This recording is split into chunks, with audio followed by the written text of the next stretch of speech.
Hello everyone, I'm LeGrand and welcome to this low turn count playthrough of Fire Emblem 6. If you don't really know me, I'm a speedrunner of both Fire Emblem 6 and Fire Emblem 7, and I routed this game a lot back in 2014-2015, back when very few people were actually involved in speedrunning Fire Emblem. You had Molotov who routed all of Fire Emblem 7, and I picked up on this route and improved it back in the days. And for Fire Emblem 6, Don151 actually routed most of the True End route up to the Zephyr map, so there were 3 maps left in what Don actually made, so I finished that routing and then improved on it. And also after that I routed Fire Emblem 6 80% speedrun, which Kirby Master picked up on later and improved both routing as well as with TR143, but that's basically after my time.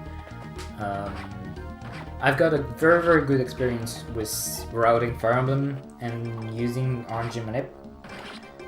If you don't know, in GBA Fire Emblem, if you always do the same thing, the RNG is always going to be the same, the outcome is always going to be the same. So you're always going to get the same level ups, you're always going to get the same crit, you're always going to get the same hit. And that means that you can extensively plan out everything that you want. That is very useful for speedrun because that allows you to go for crazy route stuff. And it's also very good for low to count playthrough because you don't have to rely on stupid hit rate and try to go for it over and over again. You can just go for it once and it's gonna work, as long as you find the right seed, which can be quite annoying at times, but we'll get to that later. So for anyone following me only for my speedrunning content and wants to know what LTC is about, an LTC means a low turn count playthrough, which means that we're going to try and finish the game with the lowest amount of turns possible. How is that different from a speedrun? Because you might think at first that like it's going to be the same thing. It isn't.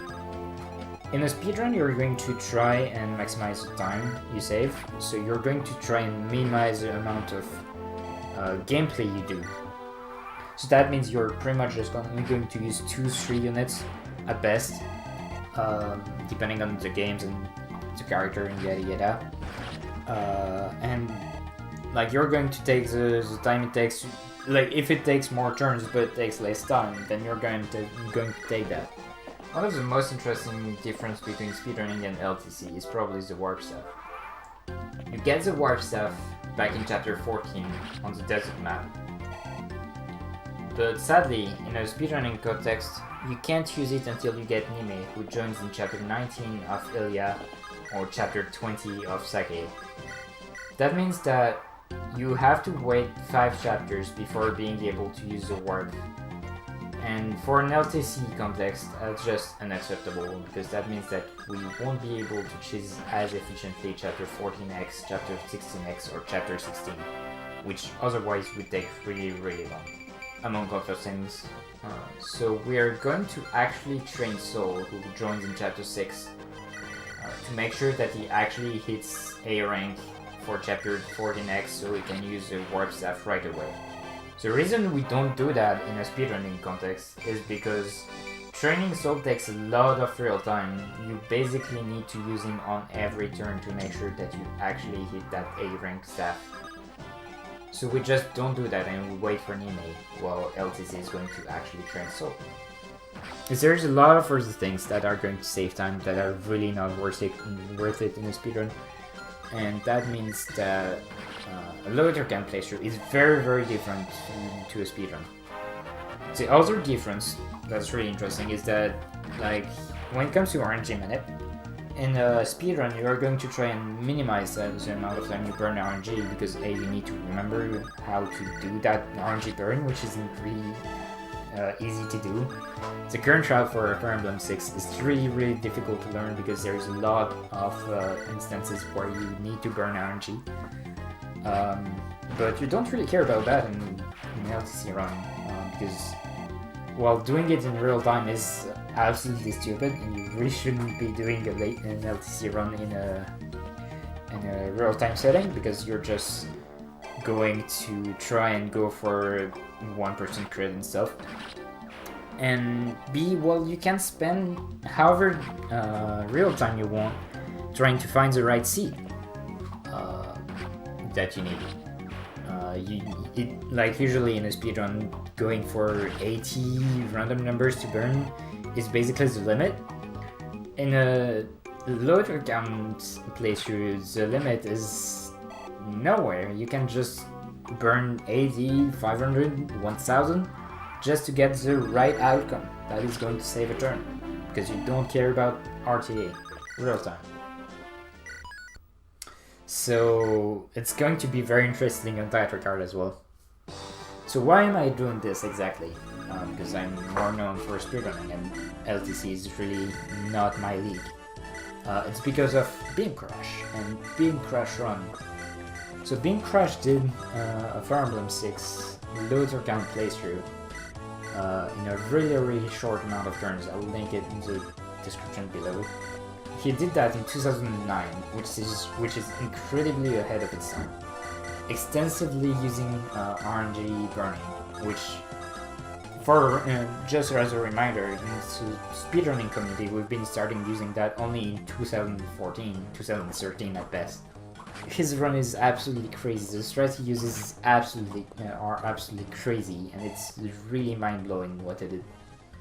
But there's a few problems with his runs. First, it's missing a few chapters, which is a real shame. It ends right at the end of the split route, and we only see the final map and the credits to be able to see the amount of turns he did.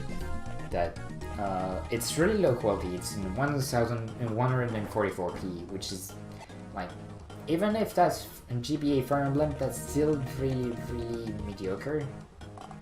But that's really not that important. If it wasn't that, I wouldn't be doing this.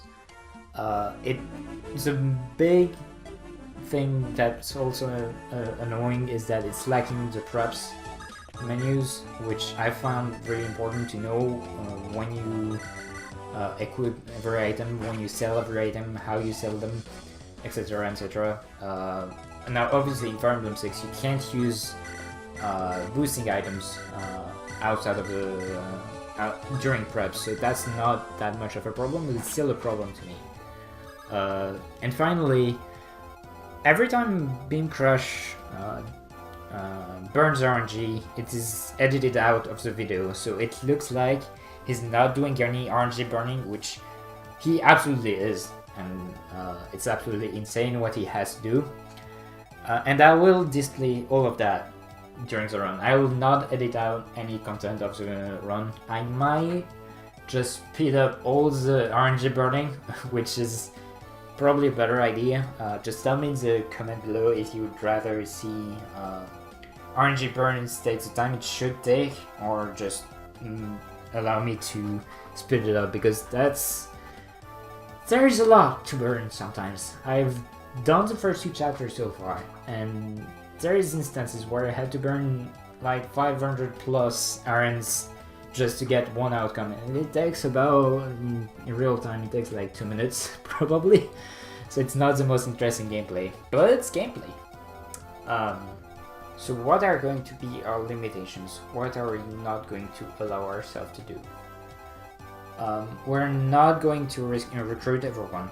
I know that's like something that's done in most low turn count playthrough, but I'm not going to do it because that'd be slow, that'd be losing turns. I will also not keep everyone alive, because for the same reason, that'd be losing some turns in a lot of instances. A lot more in Fire Emblem 6 than any other Fire Emblem game. So we're really just going to look for turn saving strats. We're not going to care about anything else. Everything is going to be a resource, even the lives of our character. Now, how is the life and death of our character is going to be a resource? Because usually losing a unit is not going to help you, right? Well, the twist is, in Fire Emblem 6, there is a glitch that's only present in that game. It's not present in Fire Emblem 7 and Fire Emblem 8. It's a glitch that is disregarded by a lot of players, and most people is not going to be aware of that for a really good reason, because that's disregarded by pretty much everyone in the community, aboard even. It's even more aboard than empty level ups or just luck level up. The thing is, if you rescue a character, say Zealot is going to rescue Roy, and he's going to attack a hero, and he's going to die while holding Roy, then Roy is going to move again.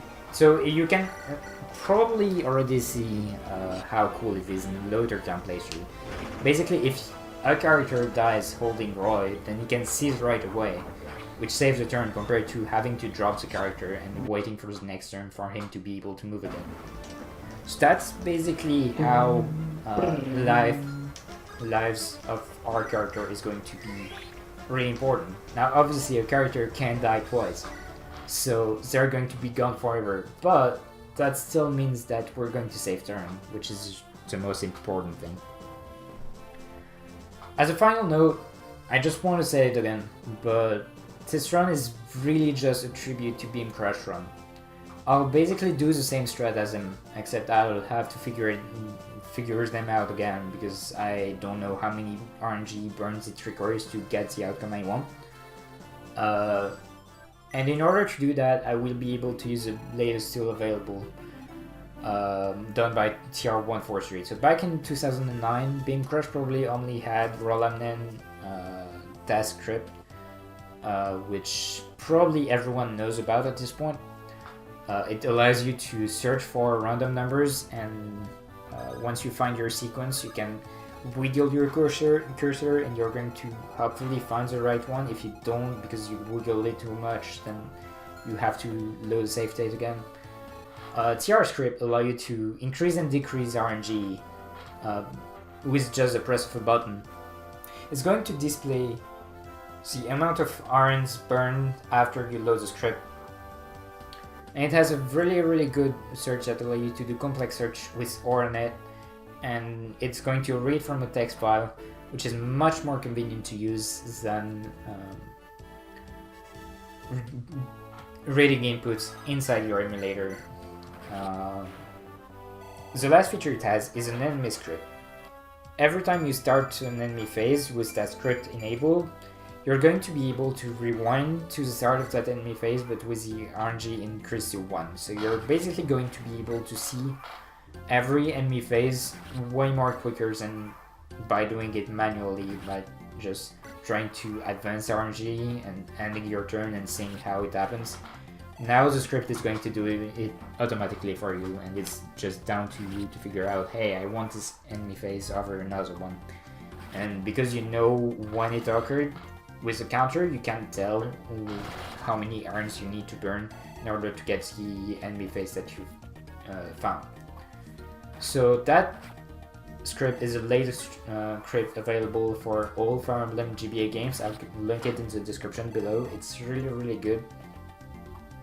And big shout outs to TR for making it. Last thing, so far I am going to be alone doing this commentary. So if anyone feels like they want to support this playthrough and want to help me commentate over this run, feel free to ask. I'll see what we can do. That's it for this very long intro. Thanks for watching, and we'll see you next time.